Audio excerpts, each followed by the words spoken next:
You deserve everything. You deserve all of the blessings. Okay, next. Amen. Amen. Amen to that. Oh, ma'am, sir. Tig-jogging ko rin. Tig-jogging. Si Dalene, ako napaka-mabait niyan. Tapos napaka-sexy. Siyempre, thank you kasi lagi nung nandyan. Sa akin lang ay enjoy ka ngayon lagi na ang pag-asawa ka ng kahit kung hindi nyo lang yung today na asal.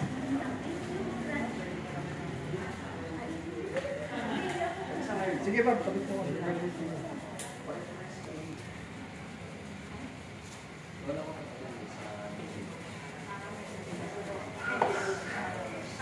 First of all, gusto ko congrats si Dalene and Carl.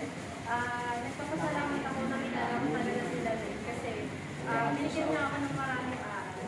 Saglit na panahon lang kami nagkakilala pero masaya ako na marami siya agad na itulong sa akin at marami na agad kami na pagkakilala sa maiksing panahon na yun. Thank you Dalene and congrats Carl and Lene.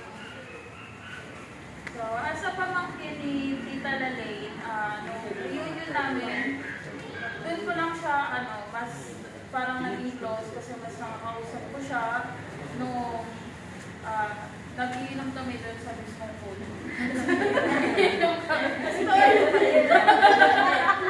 Totoo yan. Doon, doon namin siya mas nakilala. Mas nakilala ko siya tapos, mas, magaling siya mag-advise sa amin pag kailangan natin ng mga advice para sa mga buhay-buhay. Gusto ko lang congratulate si Tita Ella na ngayon magiging asawa na siya ni